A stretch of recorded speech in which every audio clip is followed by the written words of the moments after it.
Hola amigos, ¿qué tal? ¿Cómo estáis? Soy Alex de Clínicas H3. En el vídeo de hoy vamos a hablar sobre la lesión del ligamento cruzado anterior.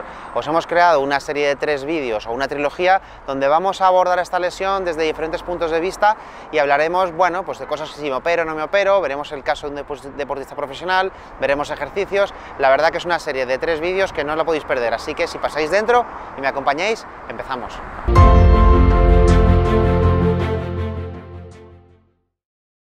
Antes de nada, recordaros que si podéis y os ha gustado el vídeo, suscribiros a nuestro canal, nos haríais muy felices porque así también hacéis que nosotros creemos cada vez más vídeos y que estemos también un poquito más implicados porque sabemos que así os va gustando el contenido.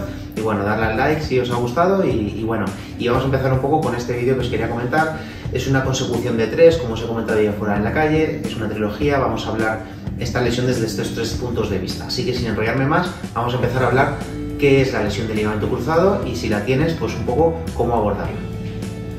El ligamento cruzado anterior es uno de los 4 ligamentos principales de la rodilla que se encarga fundamentalmente de dar estabilidad al fémur con respecto a la tibia, para que este mismo no se vaya hacia adelante. Es un estabilizador central, como veis ahí en la imagen. Es una lesión muy típica de la práctica deportiva, sobre todo en aquellos deportes donde se incluyen acciones de pivote a altas velocidades.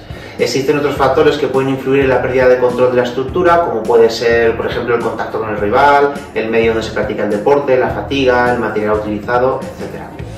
No es lo mismo que estemos en un espacio, en una superficie, por ejemplo, como puede ser un campo de fútbol de hierba, donde tenemos ese taco que se ancla a la hierba y luego tenemos el mecanismo de rotación, que ya veremos después, que tiene mucha relación con la lesión, o, por ejemplo, estar en una pista de básquet donde tenemos el suelo de tarima, de parquet, el cual la superficie de la goma de la zapatilla se va a agarrar mucho también. Entonces, bueno, en deportes donde esa superficie tiene una capacidad de agarre bastante alta, vamos a tener una incidencia también bastante alta. Los mecanismos más frecuentes del ligamento cruzado anterior, cómo nos solemos lesionar, en el caso de que no haya un traumatismo directo sobre la rodilla, serían, parece un trabalenguas pero no lo es, valgo de rodilla con rotación externa de tibia, varo de rodilla con rotación interna de tibia, ambas con el pie fijo en el suelo, hiperextensión de rodilla posterior a una desaceleración brusca, donde tiene lugar una excesiva activación de los cuádriceps y poca contracción de los isquios, la cual es la musculatura antagonista que ayuda a frenar esa traslación de la tibia anterior. Esto os lo cuento, ¿vale? Porque es un poco lío. Estos 3 escenarios conforman el 70% aproximadamente de los mecanismos lesionales del ligamento cruzado anterior. El otro 30% corresponde a aquellos que son causados, como os he comentado antes, por un traumatismo directo. Bueno, la prueba de imagen es muy importante para saber de dónde partimos. Esta resonancia magnética es fundamental. Qué estructuras están afectadas, cuáles no y en qué medida. Pero no es del todo determinante para decidir si operarnos o no operarnos. Eso la tendrás que decidir entre el paciente y entre el traumatólogo. Y nosotros os vamos a ayudar un poco a entender por qué. Porque para ello habría que sacar una conclusión entre el estado de la rodilla, los objetivos y las pretensiones que tiene el paciente de cara al futuro. Si es deportista, si no es deportista, si lleva una vida más bien sedentaria, si es un deportista de élite. Entonces es muy importante en qué momento nos encontremos de nuestra vida para tomar una decisión o tomar otra.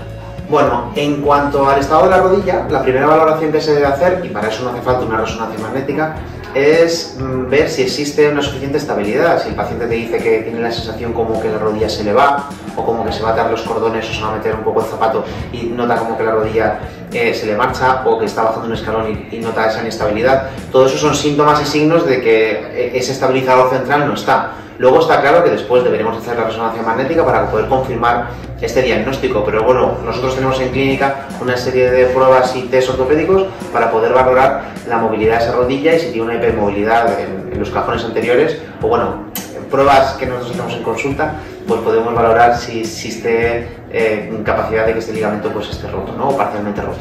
Pero como os digo, al final el traumatólogo y la prueba por imagen es la que nos va a decir finalmente qué grado de lesión cuantitativa tenemos. Bueno, en cuanto a objetivos del paciente, en esta lesión es importante reconocer los objetivos a medio o largo que pueda tener la persona, en este caso vosotros, según las demandas en el futuro, lo que os he comentado antes.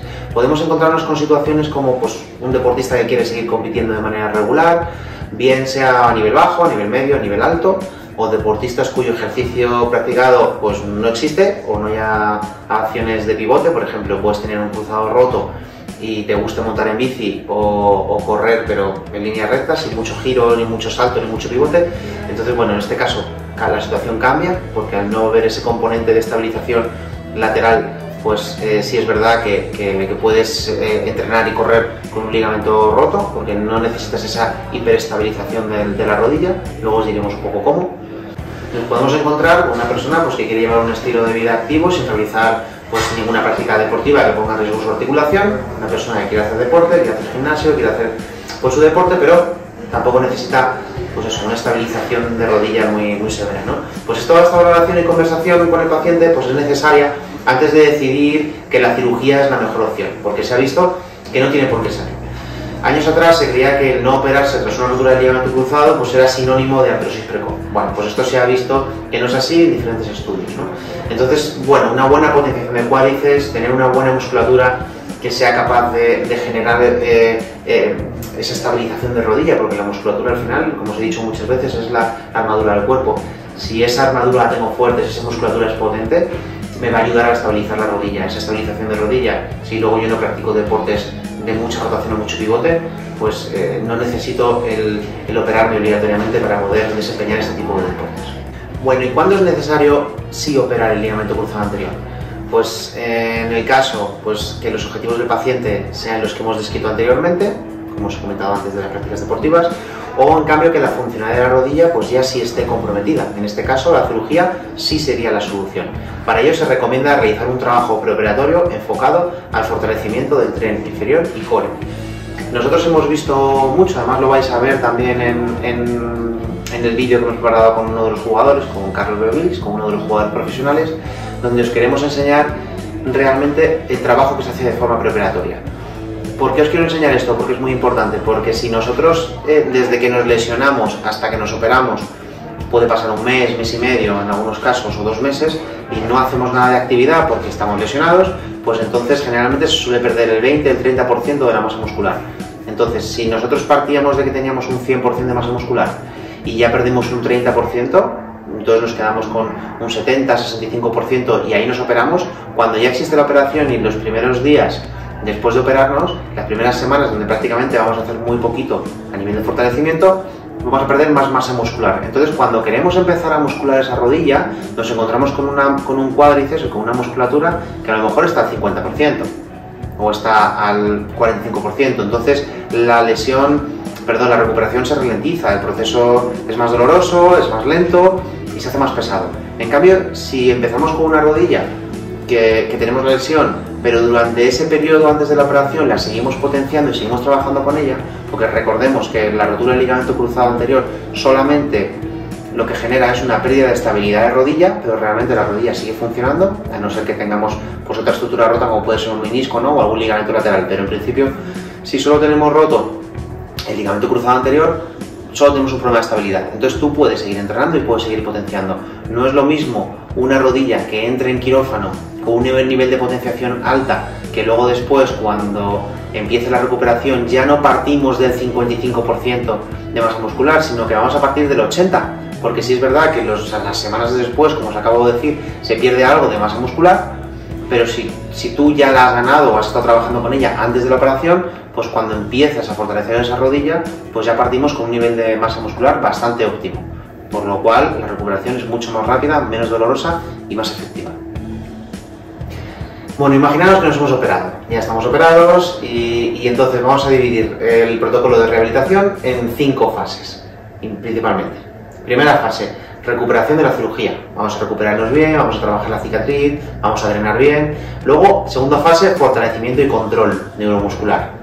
Luego ya después vamos a pasar a una fase de carrera, agilidad y aterrizajes. Luego la cuarta fase, vuelta al deporte, en caso de quien lo realice. Y luego una quinta fase de prevención por una posible recaída, que esto siempre puede ocurrir.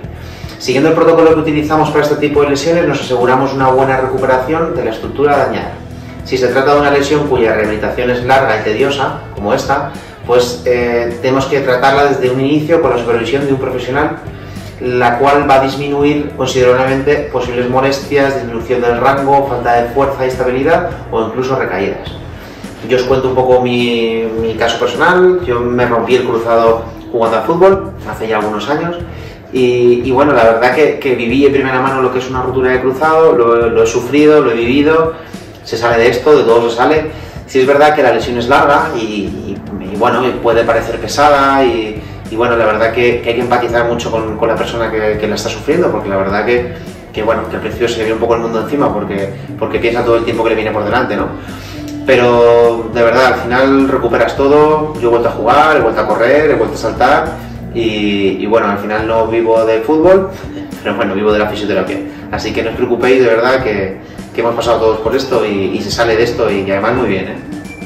Bueno, ¿qué pasa si no me opero del ligamento cruzado roto? ¿Qué ocurre, no? Bueno, pues hablar de las consecuencias, de qué podría pasar si sí o si no nos operamos de esto, pues siempre lo tienes que hablar con tu médico, con tu traumatólogo y con tu fisioterapeuta y bueno, y al final tomar una decisión y un consenso general.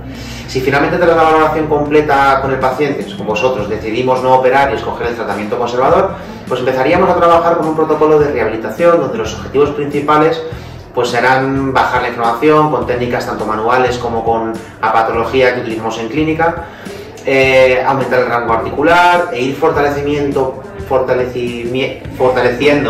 poco a poco de manera progresiva según la evolución. Es muy importante que recuperemos esa capacidad de fortalecimiento de la rodilla y que ella cada vez esté más fuerte, como os he comentado antes. Al final necesitamos que esa rodilla se ponga como una piedra, esa pierna, perdón, para que nos dé una gran estabilización. Si no hacemos una potenciación de rodilla de por vida prácticamente, si no tenemos una buena masa muscular de la rodilla, al final esa rodilla sí va a ser vulnerable a que se pueda ir en cualquier momento. Entonces yo os recomiendo, de verdad, que si decidís no operaros, es una decisión completamente libre, pero tenéis que tener ya de por vida una buena capacidad de fortalecimiento de pierna. O bien salís a correr, o hacéis ejercicios de gimnasio, o hacéis ejercicios pautados con nuestros fisios, o hacéis unos ejercicios propios que hagáis en casa. O sea, una serie de ejercicios que al final lo que van a generar es esa estabilización de la rodilla e intentar y evitar que esa rodilla se pueda ir en cualquier momento. Bueno amigos, pues hasta aquí el vídeo de hoy. Espero que os haya ayudado. Hemos visto la diferencia entre operarse y no operarse. En el siguiente vídeo vamos a hablar con un jugador profesional, vamos a ver cuál ha sido su evolución desde que se lesiona en un partido en Ibiza por el mes de diciembre aproximadamente, hasta que vuelve a correr y bueno, todo ese seguimiento lo hemos hecho con él, allí en el club, trabajando con él, viendo la evolución, metiéndonos en piscina y trabajando con él todo este tiempo. Hemos charlado con nuestro médico. La verdad que es un vídeo bastante interesante que os animo a que veáis porque se ve desde dentro cómo un jugador profesional lo vive. Y luego nuestro compañero Carlos también nos va a preparar un vídeo sobre también tratamientos, sobre ejercicios y bueno, puntos de vista también de esta lesión. Así que es una trilogía, espero que os gusten los 3 vídeos y nos vemos en el siguiente vídeo. Hasta pronto.